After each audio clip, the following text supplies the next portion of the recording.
not only in Pakistan, united Pakistanis all over, but also here with the overseas Pakistanis, especially Pakistani Americans. That was the time they literally came forward, and this time on a single point agenda that was, becoming the voice of their fellow Pakistanis in Pakistan, their countrymen. They became their voice against the worst human rights violations, against the civil rights violations happening in Pakistan. So the Pakistani Americans literally proved, but at their local levels, they were not working on some single point agenda. But this time they had a goal. Don't take them as Bangladeshi diaspora or Egyptian diaspora. They will respond, they will react, and that's what happened. Such a rigged election. Anyone, and especially PTI or anyone, any civilized country in the world will accept such an election. And you have seen it, not only State Department, President Biden press secretary, White House press secretary, not only that they've condemned it. If we give this inquiry to the same election commission, that has messed up the complete election, and the same Pakistani different organizations, then I think the world will not accept and not trust any such inquiry. So we are demanding, and hopefully, like I said, whatever is happening the first week and second week of March here, but we request Biden administration, it's an election year. Pakistani Americans are literally reconsidering whom to vote in 2024. Because there is that question that the levers that you're using today to ensure that democracy comes back into Pakistan, tomorrow those same very levers could be used against Pakistan on different issues. Welcome to GVS Dialogue with Najma Minhas. So I've invited today a person who can help us funnel all that pent-up frustration with what's going on in Pakistan into doing something productive. Now, as members of the diaspora, many of us have become keyboard warriors.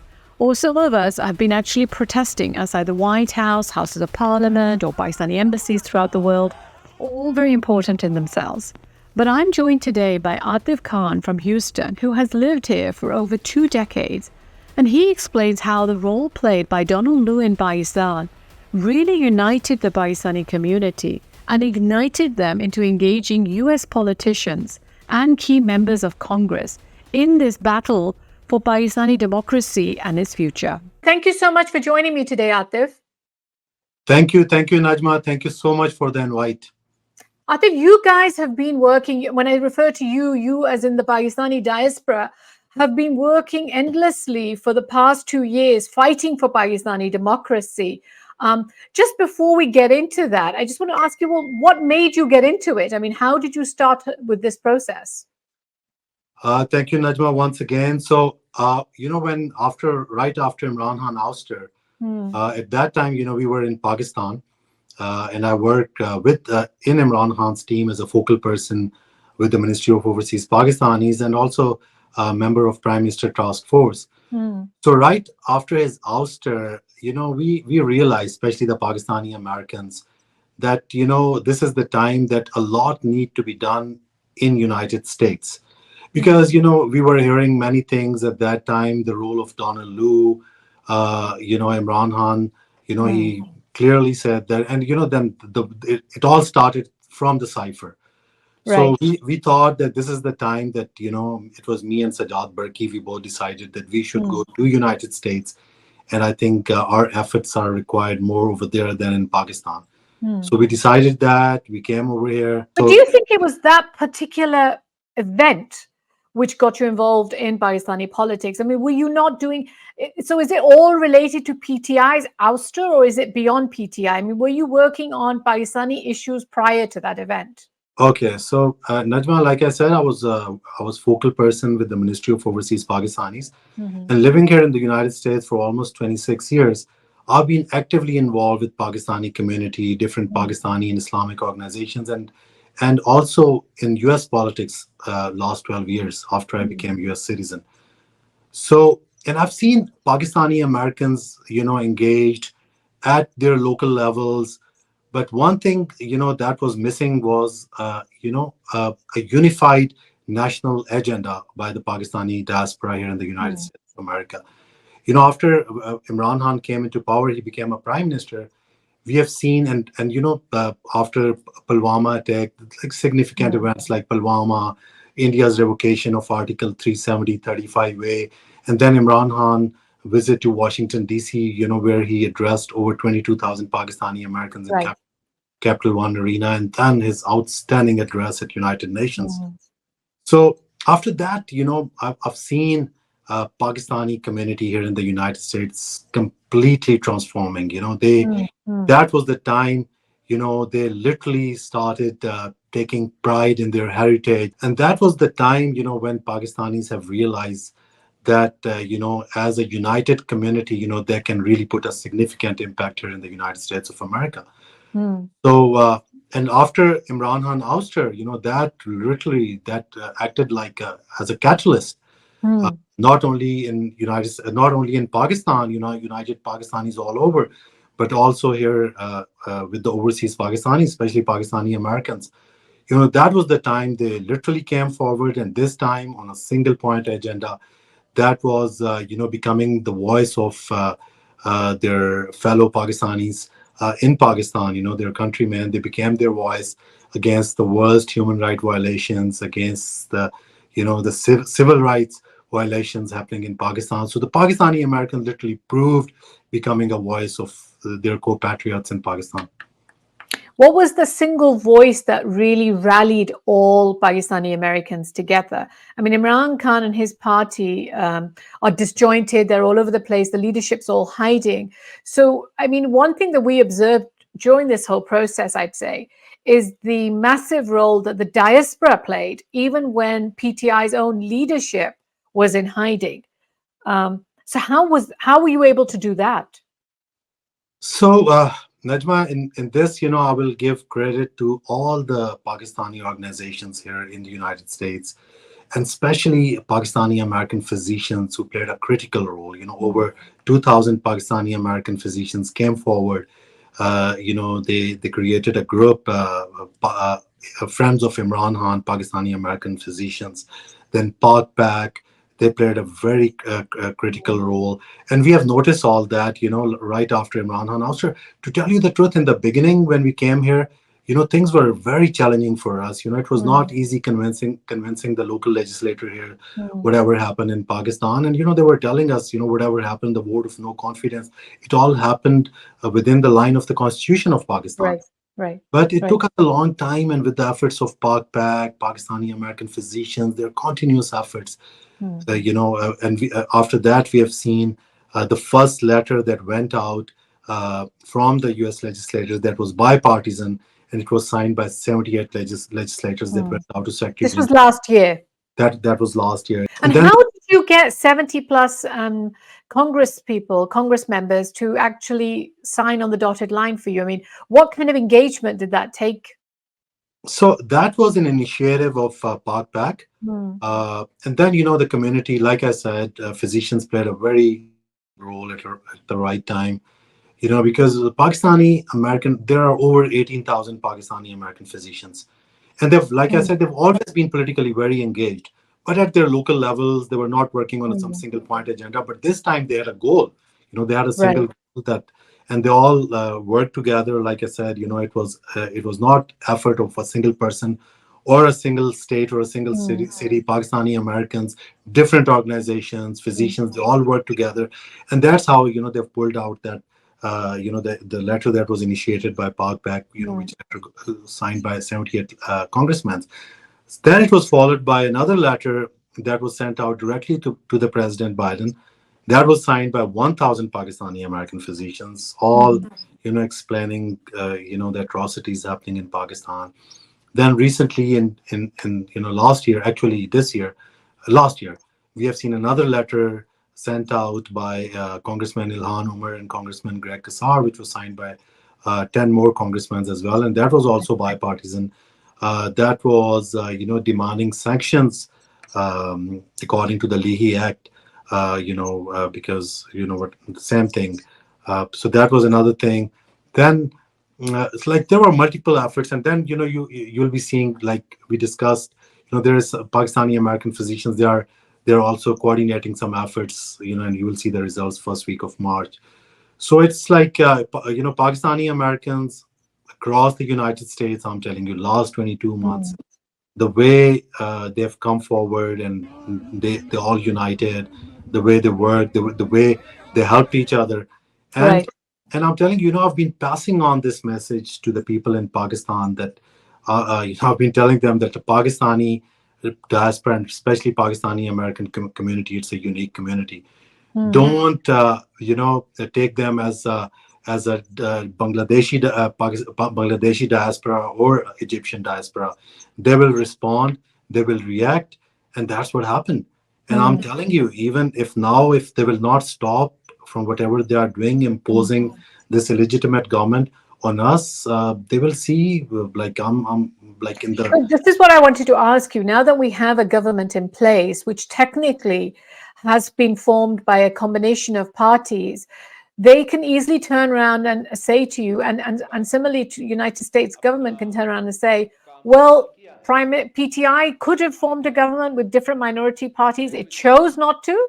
And therefore, now Pakistan does have a legitimate government. How do you counter that argument? Okay, so like you must have noticed, February 8th, that was, and I think that is a day in Pakistan history that will be remembered forever. The way Pakistanis came out, the way they voted, beside, the Chief Justice taking away the symbol, and the way, they tried to contain PTI. Like you just said, that all the top tier leadership, including Imran Khan, not even top tier, second, third tier leadership, they were in hiding. No campaign, but the way Imran Khan educated this Pakistani youth and Pakistanis all across, the way they came forward, the whole world has witnessed it. You must have noticed, international media, especially US media. We have seen UK media like Guardian, Sky. There's still been, publishing different articles. We have seen Al Jazeera openly speaking about it last 22 months. But it was really challenging getting our stories published in US media in last 22 months. Right. But now you've been seeing, stories coming out in New York Times every other day. Yep. Against the rigging, just day before. Are you saying that's because of the engagement of the Pakistani diaspora that the Western press has taken so much interest? Or Not is this only, really? no, it's not only because of our engagement. Yes, that is definite. Like I told you, Pakistani Americans became the voice of their compatriots in Pakistan. But it all happened like, we were engaged with the diaspora over here. But February 8th changed everything. Before that, all the news and all the information, United States and their legislators and the government, U.S. administration, all the information they were getting it from Pakistani agencies. Right. That PTI has no presence on the ground. All their presence is only on the social media. But February 8th changed that narrative. The world has seen that, and they've seen that there was a huge rigging that has been done. And now what I see is the U.S. legislators, U.S. administration, they cannot tell us that, such a rigged election, anyone, and especially PTI or anyone, any civilized country in the world will accept such an election. And you have seen it, not only State Department, President Biden press secretary, White House press secretary, not only that they've condemned it, they've demanded an international inquiry, an inquiry. So I think things have become much easier after February 8th, the way the people of Pakistan have responded. Do you think the US government will be under pressure not to accept these results? How long do you think that's going to continue? I mean, what is the role do you think that the Pakistani diaspora can play in this? Najma, I've received a call 3 days ago from someone high profile from Washington, D.C. And that's what he told me, that after February 8th, things have completely changed. Okay. US spends millions of dollars, building their narrative, especially in the third world. I think Biden administration, or we all know that 2024 is election year here in the United States as well, and we don't know what is going to happen after November. So, and US has spent billions of dollars in Pakistan building a narrative. Right. I think now when the United States, whether it's going to be Biden administration or whosoever in next year, they know, they've witnessed it, and they've seen it, that majority of the Pakistani population stand with Chairman Imran Khan. They've given their verdict. They've given over 180 seat simple majority to Chairman Imran Khan's party. So I think future any decision they will take, this thing will be in their mind, that they don't want to put such a big population against United States. by taking any wrong decisions moving forward. And Have you know, you spoken to anybody? Because they refer to asking for an investigation. So have you spoken to anybody in the administration as to what kind of investigation they would find satisfactory? okay, so Pakistani community all over, especially Pakistanis here in the US and UK, they've arranged this, that was a virtual fact-finding session that they've Okay. arranged on, election rigging and, the pre-election rigging, and that happened in Pakistan. And, that was attended by legislators from around 5 different countries. That included United States, UK, South Africa, Romania, and Australia. So Pakistanis, they are demanding that there should be an independent inquiry and by some international organization. Like, Okay. if we give this inquiry to the same election commission, that has messed up the complete election, and the same Pakistani different organizations, then I think the world will not accept and not trust any such inquiry. So we are demanding, and hopefully, like I said, whatever is happening the first week and second week of March here, I think we are very hopeful that some independent and international commission will come forward. If you think about what the Pakistani community or the diaspora has done in the United States, I mean, of course, it's huge. We've never had so much interest by United States Congress members that we've seen this time round or in the past 2 years. But still, what do you think were some of the major obstacles or hurdles that you may have faced? How would you do things differently if you had to do it all over again? Like I said, Najma, in the beginning until before February 8th, things were completely different. The U.S. administration, they were getting all their information by Pakistani agencies, Right. and they were feeding them with the wrong information, and they were getting their information from Pakistani mainstream media. And they've been giving this wrong negative narrative Okay. last 22 months. Right. But after February 8th, I think the way Pakistani people have responded, things have become much easier for us. Now, since they've witnessed it, they know the reality. I think they will, for us, it will be very easy to pass on the real narrative from on ground in Pakistan. So I think things will be much easier. But I request Pakistani Americans, right now, after the elections, we literally have to work more focused, since 2024 is election year here in the United States as well. And through your platform, I also want to give a message to Biden administration. Whatever happened in the past 22 months, Pakistani Americans, they are literally grieved.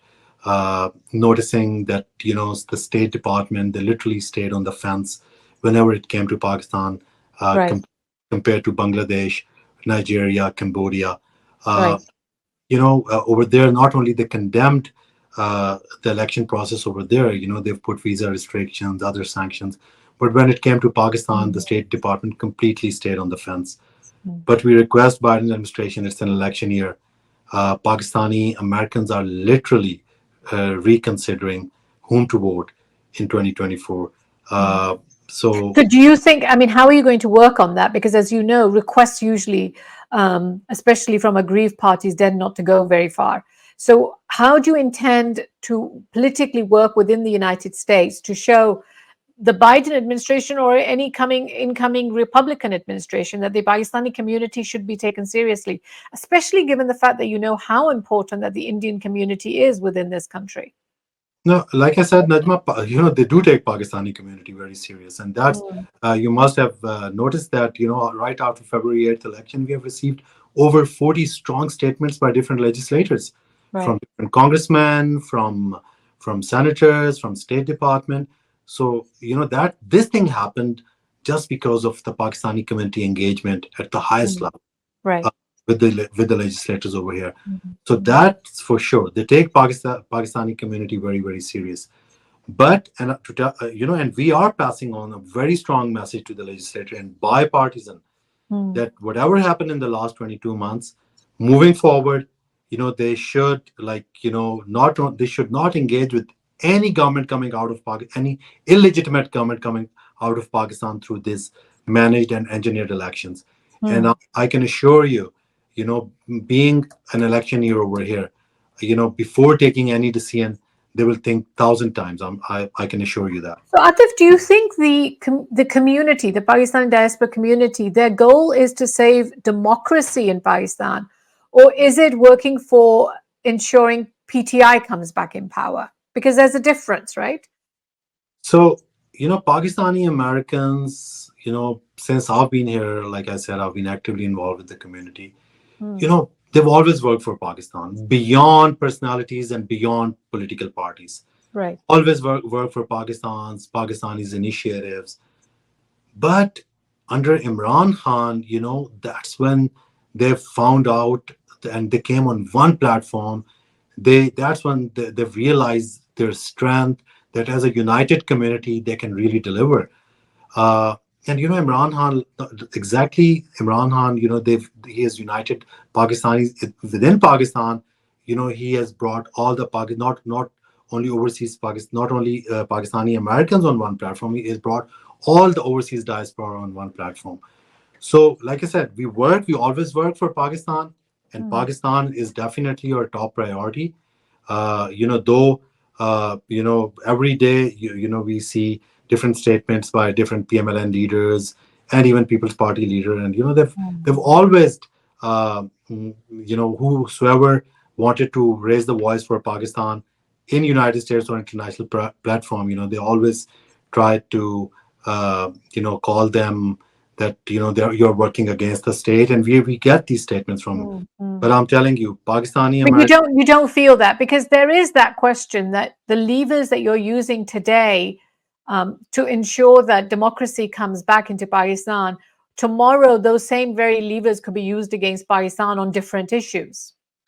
Yes, I 100% understand that, and I'm telling you, like anything, there are a lot of Pakistanis, who have already started campaigning, to stop the remittances, and we do have discussions with them, and it's like right after February 8th, whatever happened, and especially if they try to impose these, like the leadership which Pakistan have already seen their governments in last 3-4 decades. If they try to impose, I'm telling you, Pakistani Americans, and not only Pakistani Americans, all the diaspora, they're Do you really. think you will withhold remittances, though? I mean, you're not I hope sending them not. to I Pakistan, hope you're not. sending them to your parents or your grandparents or I cousins or hope. somebody. I hope that any such thing, it should not happen. Mm. But this is something that people in Pakistan need to realize. If you going to bring faces like Maryam Nawaz as a chief minister, who even lost her provincial assembly seat, and if you Mm. are again going to bring Shahbaz Sharif as a prime minister who recently served in the PDM government, and Pakistan has performed worst in those 16 months, then definitely there will be a reaction from diaspora all across. But I hope it does not happen, and we don't want any such thing to happen. Any Do you such. think there is certain feeling within the diaspora, though, that PMLN treats them in a different way to PTI? They don't get that importance. For example, if we think about the overseas vote, which had been introduced and then was revoked when the PDM government came in, is there something along those lines that the diaspora wants to work on? Actually, I'm one of the petitioner in overseas voting rights, along with Prime Minister Imran Khan and Sheikh Rashid. Mm. Uh, and yes, that was something, we have even done the pilot project on that in 2018 by-elections. But yeah, Pakistani diaspora really feel that, that the only political party they feel their bond with is with, it's just because, and that is PTI, just because of, Imran Khan always talked about overseas rights. He has given them overseas their voting rights, he has given them a Roshan Digital Account Initiative. And that's something that bridged overseas Pakistanis with Imran Khan, and we have seen multiple investments into different sectors in Pakistan, whether it's tourism or health sector or IT sector.